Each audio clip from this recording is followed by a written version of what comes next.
நீ இப்படிதான் ஏமாத்த வேலை பண்ணி நிறைய பேர் வயிற்றுல அடிச்சு மேல வந்தியா? அந்த பணத்தை இப்படி கொடு.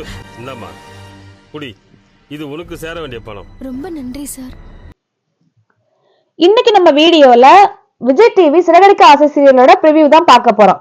இன்னைக்கு என்ன நடக்குதுன்னு பாத்தீங்கன்னா, மீனா வந்து புத்திசாலித்தனமா யோசிச்சு அந்த மண்டபத்தோட மேனேஜரையும் சிந்தாமணியும் கோயிலுக்கு வர வச்சு அந்த மண்டபத்தோட ஓனரையும் வந்து மறைஞ்சிருக்கமா பண்ணி இவங்க கிட்ட இருந்து உண்மையை வந்து வாங்கிட்டாங்க.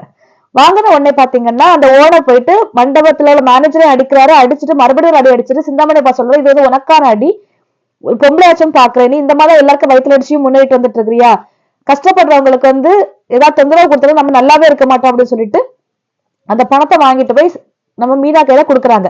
கொடுத்துட்டு நீ எதுக்குமே பயப்படாதம்மா, உன்னோட நேர்மையா இருக்கிறதுல வந்து உன்னை என்னைக்குமே கடவுள் வந்து கைவிட மாட்டார், அந்த எண்ணத்துலதான் வந்து நான் இருக்கேன் சார் அப்படின்னு சொல்லிட்டு அந்த ஒரே ஒரு நம்பிக்கையில நான் இருக்கேன் அப்படின்னு சொல்லிட்டு மீனா சொல்றாங்க.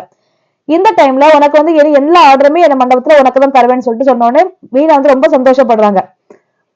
சீதா வந்து அதுக்கப்புறமா அவர் கிளம்புறாரு, படத்தை வந்து கையில கொடுத்துட்டு கிளம்புறாரு. கிளம்புறதுக்கு அப்புறமா சீதா சொல்றாங்க, எங்க அக்காவை ஏமாத்தணும்னு நினைச்சீங்க, உங்க நிலைமை இப்படிதான், உனக்கே வர கோவத்துக்கு அந்த ஓனர் வந்து உங்களை அடிச்சிருக்கணும், எனக்கு வர கோவத்துக்கு இப்ப நான் உங்களை அரைஞ்சிருவேன்னு சொல்லிட்டு கையை ஓங்குறாங்க. உடனே சிந்தாமணி சொல்லுங்க, அடிச்சிருவியா அப்படின்னு சொல்லிட்டு கோவமா இருக்காங்க. உடனே மீனா சொல்றாங்க, உங்களை அடிச்ச தப்பு கிடையாது, எங்க வயிற்று அடிக்கிறவங்களாவது அடிக்கிற தப்பு கிடையாது, ஆனா உங்க அளவுக்கு எங்களால இறங்கி போக தெரியாதுன்னு சொல்லிட்டு இந்த மாதிரி இனி பண்றதை விட்டுட்டு உங்க வழியை பார்த்து போங்க, வாழுங்க, வாழ விடுங்கன்னு சொல்லிட்டு மீனா வந்து போறாங்க. சிந்தாமணி பயங்கர கோவத்துல இருக்காங்க. இது முடிஞ்சதுக்கு அப்புறம் என்ன பண்றாங்கன்னா, இவங்க பினான்சியல் காசு வாங்கியிருந்தாங்களா அவங்க வீட்டுக்கு போறாங்க. போனதும் அவர் வந்து கோவப்பட எதுவுமே செய்யாம வாங்கமா வந்து உட்காருங்கன்னு சொல்றாங்க. உடனே மீனா வந்து, நான் காசு லேட்டா கொண்டு வந்து திட்டாம நீங்க வந்து உட்காருங்கன்னு சொல்லிட்டு சொல்றீங்களே சார் அப்படின்னு சொன்னோன்னே, எதுக்கு என்னாச்சு, எதனால லேட் ஆச்சு, வேலை முடிஞ்சோடனே காசு கொடுப்பாங்களே என்னாச்சுன்னு சொல்லி கேட்கும்போது நடந்த விஷயத்த சொல்றாங்க. சொல்லிட்டு இந்த மாதிரி டெக்கரேஷன் பண்ணிட்டு இருக்கவங்க அவங்க பேர் வந்து சிந்தாமணி சொன்னோன்னே இவர் வந்து ஷாக் ஆகி பார்த்துட்டு இருக்காரு. நீ வந்து உனக்கு முன்னேறி போறதுக்காக நீ வந்து நேர்மையா இருக்கிறதுனால வந்து எந்த பிரச்சனையும் கிடையாதுமா, உனக்கு இதுக்கு மேல எவ்வளவு பெரிய ஆர்டர் கிடைச்சாலும் எவ்வளவு பணம் வேணும்னாலும் என்கிட்ட கேள், நான் தர்றேன், அவங்கள வந்து இந்த பிசினஸ் வந்து இல்லாம பண்ணு அப்படின்னு சொல்லிட்டு சொல்றாங்க. உடனே அவங்க சொன்ன, நான் எதுக்கு சார் மத்தவங்க வாழ்க்கையை வந்து குழப்ப கெடுக்க போறேன், என் வழியில அவங்க குறுக்க வராம இருந்தாலும் எனக்கு போதும், நான் வந்து ஏன் நேர்மையா நான் அவ்வளவு சம்பாதிச்சுப்பேன் அப்படின்னு சொல்லிட்டு சொல்றாங்க. இந்த எண்ணம் வந்து உன்னை என்ன மேன்மேல கொண்டு போகுமா அப்படின்னு சொல்லிட்டு சொல்றாரு. அதுக்கப்புறமா அவர் வந்து அந்த சிந்தாமணியோட போட்டோ அப்படி கோபமா பார்த்துட்டு இருக்காரு. இதுக்கப்புறமா வெளியே வராங்க. சத்யாவும் அவங்க தான் காசு கொடுக்க போயிருந்தாங்க. வந்துட்டு ஒரு டீ கடையில் டீ குடிச்சிட்டு இருக்காங்க. நான் வந்து மாமா கிட்ட உண்மையை சொல்லி 2000 வரைக்கும் சொல்லாததே ஒரு மாதிரி இருக்குன்னு சொல்லிட்டு முத்து கால் பண்ணி நடந்த விஷயத்த எல்லாமே சொல்றாங்க. சொன்ன உடனே தனியா கஷ்டப்பட்டு மீனா அப்படின்னு சொல்லிட்டு அவர் ரொம்ப பாவமா பேசுறாரு. ஒண்ணும் இல்லைங்க, எல்லாமே நல்லபடியாக முடிஞ்சிச்சு, காசு வாங்கியாச்சு, காசு வாங்கி பினான்சியலும் காசு கொடுத்தாச்சு, வேலை செஞ்சு எல்லாருக்குமே காசு கொடுத்தாச்சு அப்படின்ட்டு ரொம்ப சந்தோஷமா பேசுறாங்க. அதுக்கப்புறமா அன்னைக்கு நைட்டு பாத்தீங்கன்னா முத்து வந்து ரொம்ப ஹாப்பியா ஸ்வீட்டு மாலை எல்லாமே வாங்கிட்டு வீட்டுக்கு வராரு. வந்த உடனே அண்ணாமலை எல்லாருமே வீட்டுல இருக்காங்க. ரவி, ஸ்ருதி, மனோஜ், ரோஹிணி, விஜயா எல்லாருமே வீட்டுல இருக்காங்க.